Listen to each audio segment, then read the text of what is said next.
कि आज अगर आप उप जिलाधिकारी हुए हैं तो किसी न किसी शिक्षक के द्वारा आपको पेन पकड़ करके जब लिखना पढ़ना सिखाया गया तब आज आप जिलाधिकारी हुए हैं। और आप ऑफिस में मखमली कालीन के ऊपर कुर्सी लगा के बैठेंगे और आपका शिक्षक खुले मैदान में इस बारिश में बैठने को मजबूर है। ये भारत की संस्कृति, ये भारत की विरासत आप स्थापित कर रहे हैं। एसडीएफ भैया होश में आओ, हमने कल ही कहा था। एसडीएफ भैया होश में आओ, हमने कल ही कहा था कि यदि गुरुदेव हमें न मिलते कैसे हम सब पढ़ते लिखते, अनपढ़ ही हम रह जाते, दुनिया के सुख न पाते।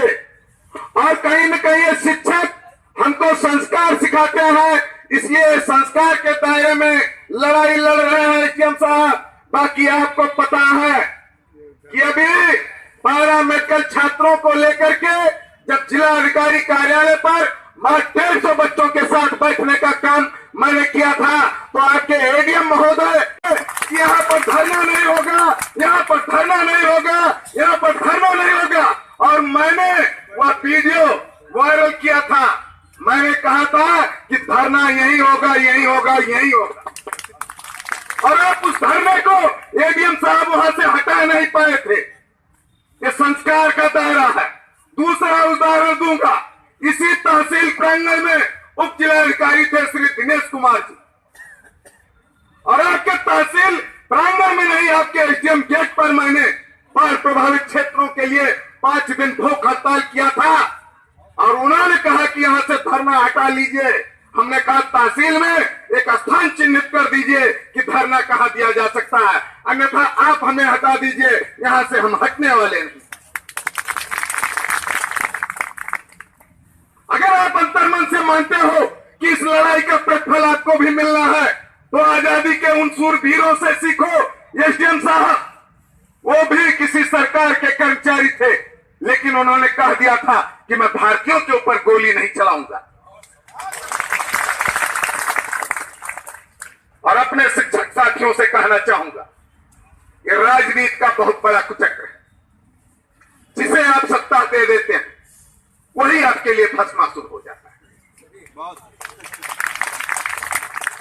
अभी एक शिक्षक साथी कह रहे थे, उठाया था पिल्ला देख के निकली पिल्ली। पिल्ली तब होते हैं जब दिल्ली जाते हैं, उसके पहले सब हमारे तरीके से पिल्ले बने रहते हैं। उस पिल्ली से उतार दूंगा और पिल्ली से पिल्ला बना दूंगा। लेकिन उसके लिए आपको अभी अध्यक्ष जी ने कहा वो जज्बा रखना पड़ेगा। नेता नेता ऐसे नहीं होते हैं, बड़ा इनके ऊपर लाठीचार्ज होता है, पानी का बौछार होता है, ये हिलते नहीं है, ये डटे रहते हैं। आप भी बूंदाबांदी से हिलिए नहीं। और उसका एक उदाहरण चंद्रमय पांडे जो आपके बीच में खड़े हैं।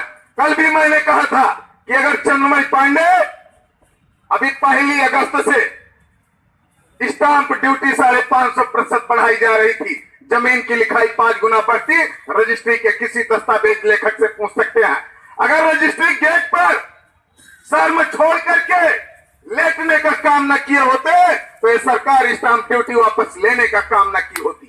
अगर चंद्रमय पांडे 12 जुलाई को उपनाथी घाघरा में जल समाधि लेने का काम न किए होते तो वह शायद चांदपुर कटरिया में धारा मोड़ने का प्रयास न हो रहा होता।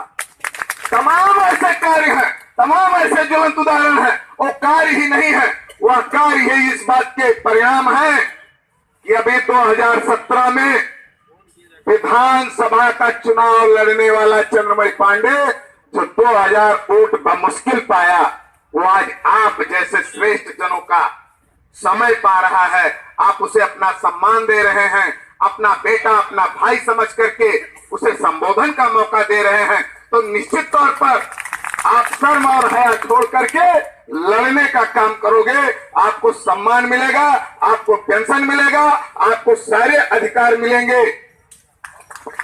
पुरानी पेंशन बहाल करो, पुरानी पेंशन हक है हमारा। ये तेरी तानाशाही नहीं चलेगी, नहीं चलेगी। पुरानी पेंशन दे न सके तो वो सरकार निकम्मी है, जो सरकार निकम्मी है वो सरकार बदलनी है। आवाज दो। महज चंद शब्दों के साथ मैं अपनी बारी को विराम दूंगा, क्योंकि 6 दिन ये धरना चलना है, बहुत कुछ बोलना है। कल भी हमने कहा था, हास और परिहास से जो डर गया और जो कि थोड़ा बहुत दिख रहा है, हम बीच में दरी कल भी छोड़े थे, आज भी छोड़ते हैं। निवेदन है कि कल से नहीं छोड़ेंगे, क्योंकि फोटो आगे से बनता है। जो हास और परिहास से डर गया वो समझो मर गया। चंद्रमणि पांडे भी जिस दिन ये सर मुड़ा के संकल्पित हुए कि जब तक माननीय को उखाड़ नहीं दूंगा तब तक इस सर में बाल नहीं उगेंगे, क्योंकि वोट जनता का है, सर तो मेरा है, चाहे जितनी बार मुड़ाऊं। हर रविवार को मुड़वाता रहता हूं। और आज का जो समय है, शादी में कोई लड़का धोती नहीं पहनता जो पियरी होती है, और समझो लोग अब स्मार्ट हो गए हैं। कोने में कहीं हल्दी लगती है, पीली नहीं होती है धोती। वो धोती जब पहने हैं तो वहीं पर सरमहया छोड़ के चल दिए हैं, और जब पहले दिन निकले हैं तो जैसे अब किसी पहली जनसभा में जाता हूं जो हमको नहीं जानता, वो मीठी मुस्कुराहट भरता है, ठीक उसी तरीके से पहले ही दिन उस मुस्कुराहट से अगर डर गया होता तो ये चंद्रमणि पांडे वहीं पर मर गया होता। साथियों, इस शासन प्रशासन आपके बल पे है, आपके दम पर है। जिस सरकार के कर्मचारी उसके पक्ष में नहीं होंगे वो सरकार कुछ कर नहीं सकती है। और निश्चित तौर पर आप अपना जज्बा बनाए रखिए।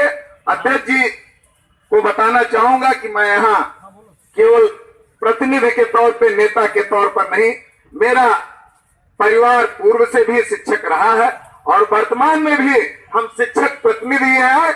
हम यहाँ पर अपना परिवार मान के लड़ने का काम कर रहे हैं। भविष्य में जो भी आहुति देना होगा वो दूंगा। जय शिक्षक, जय राष्ट्र, जय हिंद, जय भारत।